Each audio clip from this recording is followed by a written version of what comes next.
Hi guys, Chess Learning for Life back here with another video.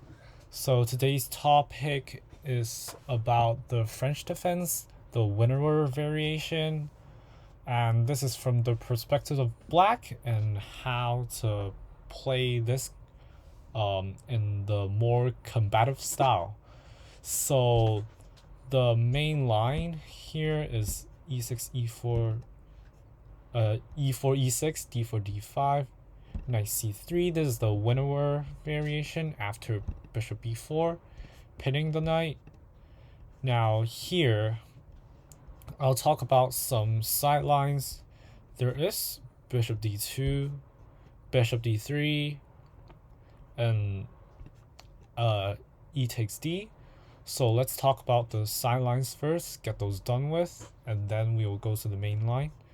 So after bishop d3, I would capture, free tempo, develop the knight. Now the idea behind bishop d3 is after the recapture, to bring it back to f3, it's like a fianchetto bishop. It places pressure down this diagonal. Now I'll just castle, and here a very important move, you either break with e5 or c5. Now, why does e5 work?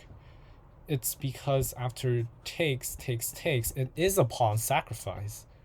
But I get knight g4.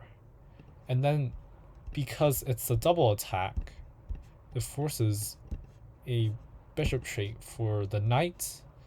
Then here's something like f3, bishop f5, bishop e6, bishop e3, and knight c6. Now this position is dynamically equal. Black has the bishop pair, better development. Rooks can come down the e file, d file, while white has an extra pawn. And this endgame, if you're really advanced player, then you can delve deep into it. I'm not gonna delve deep into it in this video. So that's bishop d3. Now bishop d2, I can just take here. If he takes, then the d4 pawn is hanging. And after I take, I just don't see any compensation here after maybe like queen g4 here. Now white loses central pawn but gets quick castling. But then black is better, like more developed and has more central control, and this position is also dynamically equal. Now these two lines are sidelines that black can easily equalize. Now another thing is the exchange variation, which after something like bishop d3, knight f6, some normal stuff, castle, bishop g4, bishop g5. Now the idea would be c6, bring the bishop back. You don't want to trade it for the knight because this is your good bishop. Or even like just c6, kicks back, rook e1, knight d7, knight bd7, and then just something in the lines of getting the bishop to d6, queen to c7. This is the exchange variation, which I talked in another video with my rapid game as an example. And yeah, those are the sidelines out of the way. Brief talking, that's not the main point of the video. The main point of the video is the advance of the e pawn, e5, the best way for white to fight for an advantage. Now the main line is c5, a3, takes, knight e7, develop the king side. Now here, the most played move is queen g4. If he goes bishop d3, then simple enough, queen a5 versus bishop d2, lock the position, develop like this, and go queenside castle, and just the open b file will not hurt black. Now a slight improvement for this is to actually go queen a4. Now you will see the idea after like something castles, maybe something like rook b1, long castle, don't take the pawn.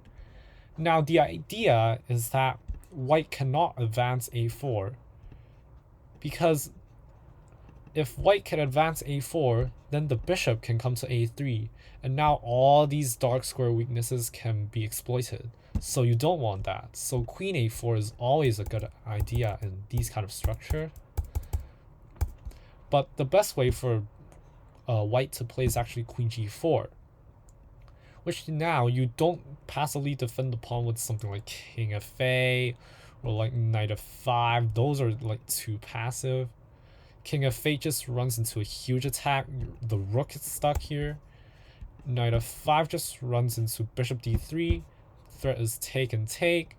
This is not good. So what I do is I play the queen to c7. Now if bishop d3 not taking this pawn but stopping knight f5, then I just go c4 and knight f5. Now this position, although the computer still gives 0.6, but I think it's definitely playable for black after something like long castle, and then bring the rooks to king side like f4 g file, break with f6, and just expand on the king side, where white is supposedly better, because white can't castle queen side, he only castle king side, and after I castle queen side, my king is safe, my rooks get into the game, bam bam pawn storm, get to the white king. I don't think this is a bad position for black. So the best way for white to play here is to capture the pawn on g7, rook g8, capture the pawn on h7. Now I'll capture on d4. Now some beginners would capture back on d4 and lose a rook like this, but most players would just go knight e2, which I would take another pawn. Now here f4, defending this e5 pawn. Now I don't go knight bc6 first. I go for bishop d7 first, because now I think only queen d3 gives white a good position. Because if you don't go queen d3, you start advancing the past h pawn, which is the main idea of getting an advantage in this variation. Now bishop b5. Now I'm threatening takes, and takes. And if his knight moves away, I'm happily trading my bad bishop for his good bishop. And his knight, I don't know where he's going. Like knight d4, then after takes, queen check, knight back, and yeah, already I can sacrifice right here. So this position is very, very dynamic, very sharp, and you always have to calculate carefully.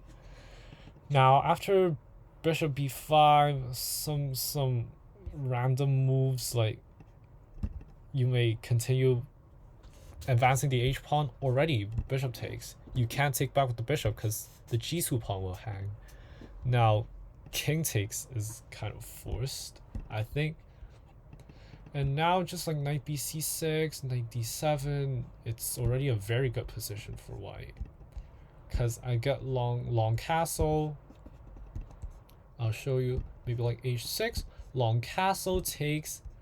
The e6 pawn is hanging, but this is not a problem. Give a check. If his king really runs up, then yeah, it's mate. So his king has to run down, and then now my rooks are very active. My knights get very good posts on f5 and d4, and my queen can like soon get into the game from like c5 or it's just somewhere, and it's very good game for black. So here after bishop d7, the main move is queen d3, which I would just continue developing.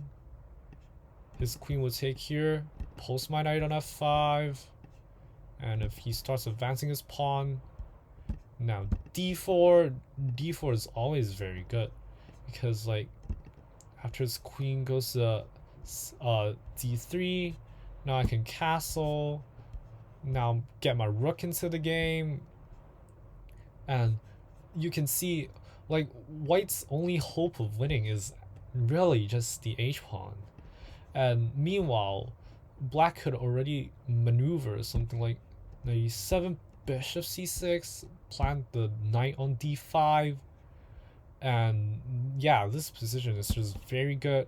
g4 is controlled by the rook, and yeah, game goes on from here. And the main idea is really just to go for the king stuck in the middle. So yeah, that's it for the miniature of the French defense Winawer variation. I hope you get something from this video. I hope you would like start playing French like me, and like and subscribe, and I'll see y'all in the next video. Bye.